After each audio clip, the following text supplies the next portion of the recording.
Ironically, it seems that some of the most credible UFO footage comes from people with the most incredible stories. Many of these stories not only involve alien contact, they describe an ongoing dialogue between these alleged aliens and the contactees. Now, the dilemma for UFO investigators is simple.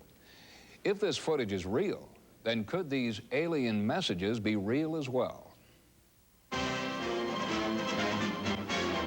Army fighter planes are on patrol for flying saucers. Cameras installed to photograph them.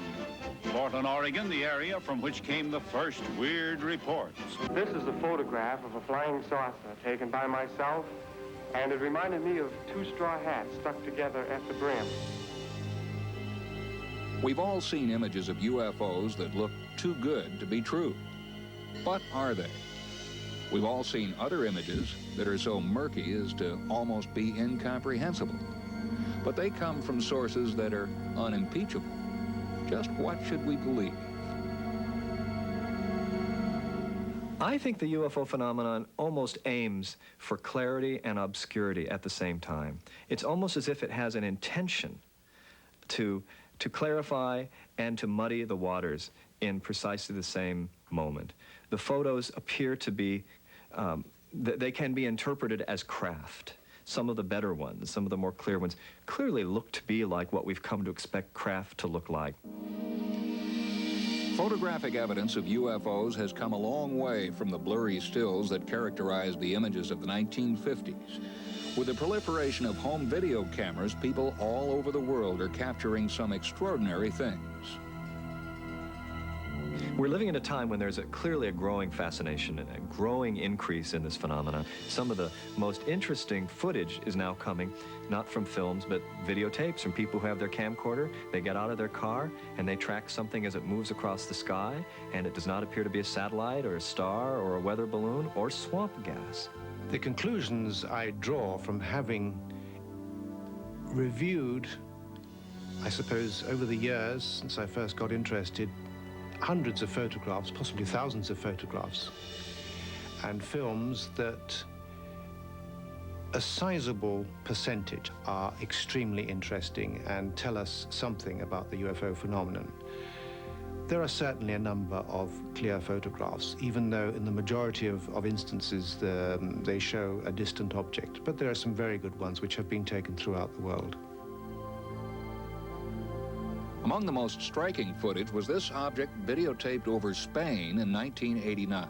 Skeptics point out that the images seem blurred, but there may be an explanation. It's certainly true that many UFOs appear to have the ability to change shape. In my view, that is caused by some type of energy field which distorts space and even time, because people have reported disorientation when approaching landed UFOs and so forth. So these fuzzy effects could be due in many cases just to the energy field surrounding the craft. I'm sure that's the case. But there are images that are as clean and crisp as a Hollywood movie.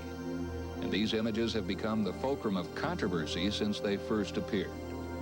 For example, these were taken by three alleged contactees: George Adamski, Daniel Fry, and Swiss farmer Billy Meyer. All show astonishingly clear images of UFOs. Some say too clear. Well, to the casual observer, the footage looks impressive. But when you run it in the fast-forward mode or when you slow it down, you see that the object isn't very impressive at all. The significance of the footage is that the object behaves exactly like it's tethered, like it's a pendulum swinging from a fixed point in space.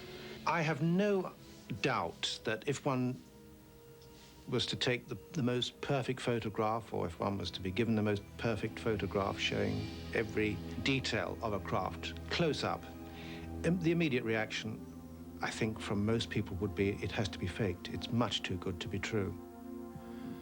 Compounding the controversy is the fact that these images were taken by men who soon became celebrities in their own right. In the case of George Adamski and more recently Billy Meyer, a cult has formed around them and their alleged messages from aliens. Although some say this undermines the credibility of their pictures, others believe that the evidence should stand alone. One of the big problems with the UFO field is what I call monolithic thinking. It all has to be this or it all has to be that. I think one thing is clear as we approach the end of this century, that the dividing line between what is real and what is unreal is very difficult to figure out. Over the years, certainly, as I gathered evidence, my ideas have changed about the subject. Some of these craft, not all of them, some, are indeed extraterrestrial in origin. But I don't know where they're coming from. Keith Thompson believes that it is possible that our perceptions are being deliberately manipulated. I think it's possible that at the source of the UFO phenomenon is an intelligence that creates belief systems, creates phenomena for particular cultures at particular times based on the belief systems that work in those cultures. It is tailoring and shaping the phenomena to fit our belief system, which is primarily technological and based in a belief in scientific progress. Arthur C. Clarke once wrote that either we're alone in the universe or we're not alone. Either way, the concept is staggering. Hoax, reality, or something in between, these images may point the way to hidden truths about the universe and ourselves. Joining us tonight is Joseph Randazzo. He's the publisher of the International UFO Library magazine, and he's made it his personal mission to meet with the photographers responsible for most of the dramatic UFO footage, some of which we've just seen. Joseph, and welcome to the program. All right, thank you.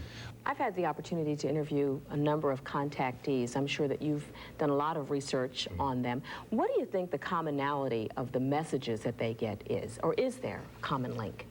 The ETs are saying that the planet, if you will, is a live, living thing, and that the people on the planet should be caring for each other in a more respectful way. They should be more responsible for their actions, mentally, physically, spiritually, whatever they are.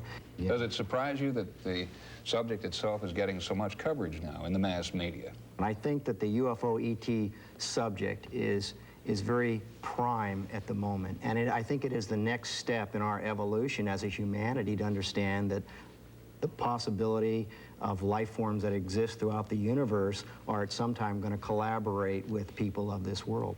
What do you think the role of a show like Encounter should be? Well, I think they should collect information and present the information as they've collected it. I don't think that they should skew the situation to one side or the other. I would like to see honest reporting on the situation. Thank you for being with us tonight, Mr. Randazzo, and best of luck with your magazine and your search for the truth. Thank you. Encounters will be back in a moment.